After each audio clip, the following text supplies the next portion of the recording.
Hello everyone, welcome to civil staff teaching exam. आज के session में हम बात करने वाले हैं ऐसे 5 टॉपिक्स के बारे में जो कि बहुत ही इंपॉर्टेंट हैं एंड जिनमें से हर साल क्वेश्चन जो है वो देखा गया है and there are high chances कि इनमें से आपके इस अपकमिंग CSIR नेट जून 2024 में भी क्वेश्चंस जो है वो देखने को मिल सकता है। सो कुछ ऐसे 5 टॉपिक्स पूरे के पूरे सिलेबस में से जो कि आप मस्ट हैं आपके लिए उनको प्रिपेयर करके जाना। So let's start our session. First topic जो है that is regarding the biomolecules. अब बायोमोलिक्यूल्स की हम बात करें, बायोकेमिस्ट्री का टॉपिक है। इसमें क्या क्या पर्टिकुलरली रहता है? कार्बोहाइड्रेट्स, साथ ही साथ प्रोटीन्स, लिपिड्स, ठीक है, lipids, nucleic acids and vitamins, ये हम पढ़ते हैं इनमें, ठीक है। मेजरली इनमें से भी मैं मेन आपको बताऊं सो ये दो ऐसे मेन टॉपिक्स हैं that is proteins and lipids जो कि आप स्किप नहीं कर सकते, ये आपको पढ़ के ही जाने हैं। एंड अगर हम बायोमोलिक्यूल्स की बात करें, क्या क्या उसमें आपने स्टडी करना है? Composition, structure, function and their metabolism, ठीक है। तो ये एक ऐसा टॉपिक है जो श्योरिटी के साथ आप मान लीजिए कि इसके साथ आप अगर इसको प्रिपेयर करके जाएंगे तो आपके क्वेश्चंस जो हैं 2 से 3 क्वेश्चंस आपको डेफिनेटली इस टॉपिक से देखने को मिलेंगे, पार्ट बी में भी एंड पार्ट सी में भी। सो ये टॉपिक आपको करके ही जाना है। Next is plasma membrane. ये चैप्टर 2 से आपका, अगर मैं बात करूं सेल बायोलॉजी की, वहां से है। प्लाज्मा मेम्ब्रेन का स्ट्रक्चर कैसा होता है सबसे पहले तो, ठीक है। स्ट्रक्चर की बात करें, लिपिड की बाइलेयर है, उसी पे फर्दर नेक्स्ट है दैट इज लिपिड की बाइलेयर कैसी होती है, क्या क्या कॉम्पोजिशन है, लिपिड राफ्ट, इससे बहुत ही ज्यादा स्कोप है, चांसेस हैं, आप बोल सकते हो क्वेश्चन आने के, ठीक है। एंड आ भी रखे हैं and they are high chances इस बार भी आ सकते हैं। मेम्ब्रेन ट्रांसपोर्ट, जिसपे एक्टिव ट्रांसपोर्ट, पैसिव ट्रांसपोर्ट, ये आप देखते हो। So that is our second topic.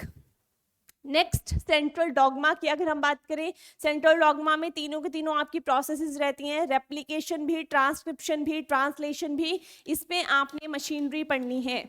Machinery, machinery मतलब ये जितनी भी प्रोसेसेस हो रही हैं इनको जो भी पूरी के पूरे फिनोमिना है, प्रोसेस है, क्या क्या कंपोनेंट्स हैं, कंपोनेंट्स बोल सकते हो, फैक्टर्स बोल सकते हो जो कि रिक्वायर्ड हैं इस पूरी की पूरी प्रोसेस के लिए, ठीक है। जिसमें आपके जीन्स भी आ जाते हैं, ट्रांसक्रिप्शन फैक्टर्स भी आते हैं, ये सारा आपका रहता है इन दिस। तो ये आपको करके ही जाना है, बहुत सिंपल है, बहुत इजी है।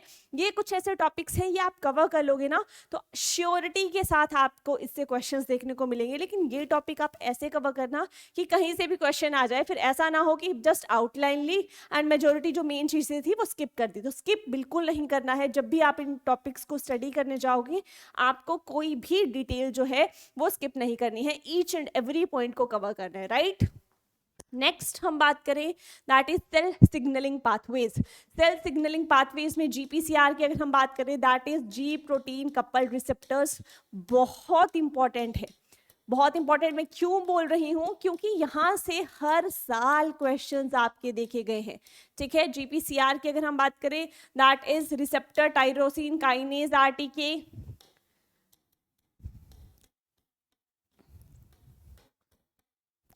ठीक है। ये दो ऐसे पाथवे हैं ना, इन दो को आप कर लोगे तो इनसे आपको, आप देख के जाना, श्योरिटी के साथ ये चीज देख लेना इस अपकमिंग CSIR नेट में इनसे आपको क्वेश्चन, जो भी टॉपिक अभी बताए गए उनसे आपको 1 2 3 से 4 क्वेश्चंस आपको देखने को मिल सकते हैं, दोनों पार्ट्स के अगर हम कंबाइन करके बोले that is part B and part C. क्योंकि ये ऐसे टॉपिक्स हैं जिनसे रिपीटेड मैनर में क्वेश्चंस देखे गए हैं, ठीक है। क्योंकि अब देखो सिलेबस है ना, सिलेबस में कुछ ऐसा पोर्शन होता है जो कि बहुत इंपॉर्टेंट है।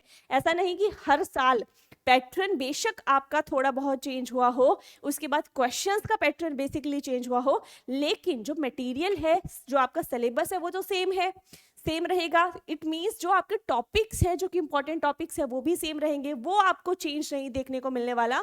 सो क्वेश्चंस में भी बेशक पैटर्न में चेंज देखने को मिल सकता है, लेकिन टॉपिक्स जो हैं ये आपके यही रहेंगे, इनसे बाहर से क्वेश्चंस नहीं आएंगे, ठीक है। इन्हीं में से क्वेश्चंस आएंगे। सो ये आपको कंप्लीटली अच्छे से प्रिपेयर करके जाने हैं।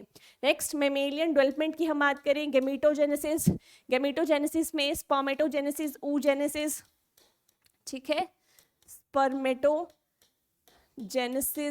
एंड oogenesis, ये मेजरली बहुत इंपॉर्टेंट रहता है। Sperm egg recognition, fertilisation, fusion से पहले ये सारी प्रोसेसेस होती हैं जिसमें बहुत सारे आप फैक्टर्स का रोल या फिर जो भी प्रोसेसेस होती हैं वो आप देखते हो, एंड देन फर्टिलाइजेशन जो कि एक्चुअल फ्यूजन होता है।